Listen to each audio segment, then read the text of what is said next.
Assalamualaikum warahmatullahi wabarakatuh. Halo teman-teman, untuk kali ini saya akan mempresentasikan atau menjelaskan mengenai praktikum persepsi termoreseptor. Sebelumnya, perkenalkan, nama saya Atika Islami dari kelas 6C dengan NPM 17320101.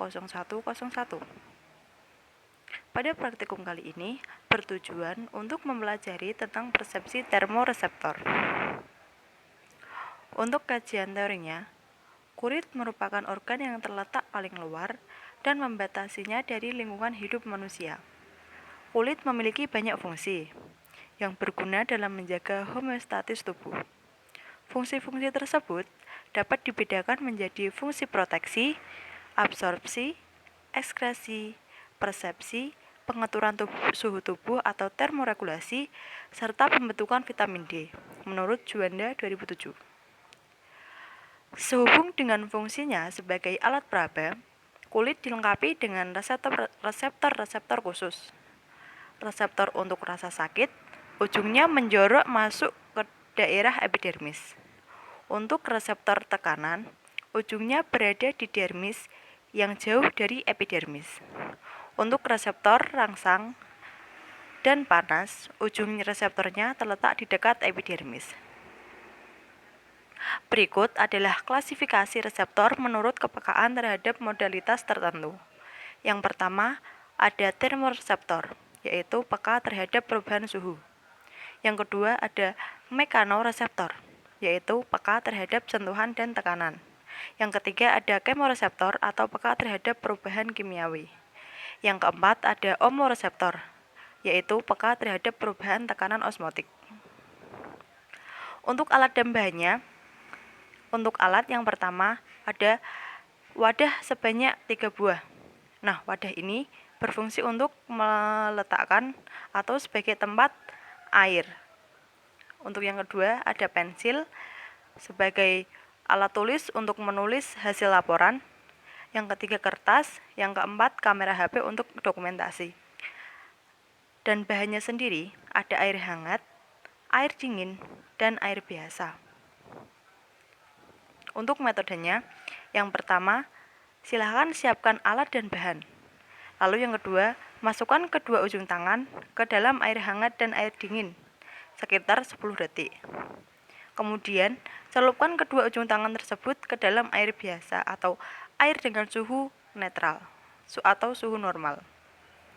Yang keempat, catat hasil pengamatan pada kertas. Untuk hasil praktikum yang saya lakukan dapat membuahkan hasil dengan nama Probandus Atika Islami. Pada saat direndam air hangat, tangan terasa hangat. Lalu direndam air dingin, tangan terasa dingin dan kaku.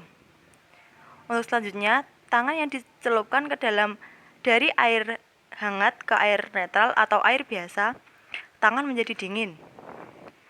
Lalu tangan yang dicelupkan dari air dingin ke air netral, tangan menjadi lebih hangat. Keterangannya, tangan tersebut terjadi perubahan. Untuk pembahasannya, kulit memiliki fungsi sebagai termoreseptor untuk mendeteksi rasa panas yang disebut Rufinis dan untuk mendeteksi rasa dingin yang disebut Enkrause. Pada percobaan kali ini, dapatkan bahwa ketika tangan kanan dicelupkan ke air panas atau air hangat dengan suhu lebih dari 40 derajat, tangan kanan terasa hangat. Dan ketika tangan kiri dicelupkan ke air dingin dengan suhu kurang dari 5 derajat, tangan kiri terasa dingin dan membeku dan hampir membeku. Lalu, tangan kanan yang dicelupkan air hangat lebih dari 40 derajat dicelupkan ke dalam air dengan suhu netral, yaitu dengan suhu lebih dari 30 derajat. Dan tangan tersebut terasa dingin. Hal tersebut dapat terjadi karena adanya pengurangan kalor dari hangat ke netral. Sedangkan ketika tangan kiri yang awalnya dingin, setelah dicelupkan ke air dengan suhu netral, terasa hangat. Hal tersebut diakibatkan karena adanya penambahan kalor dari air dingin ke air netral. Hal ini karena kulit sebagai termoreseptor pendeteksi panas dan dingin.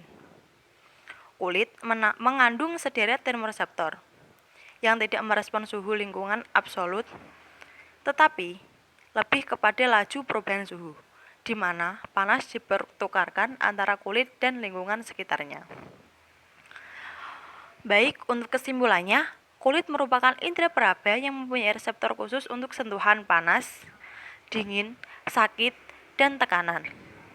Pada praktikum kali ini, probandus memiliki termoreseptor yang bekerja dengan baik, sehingga dapat mendeteksi panas dinginnya air.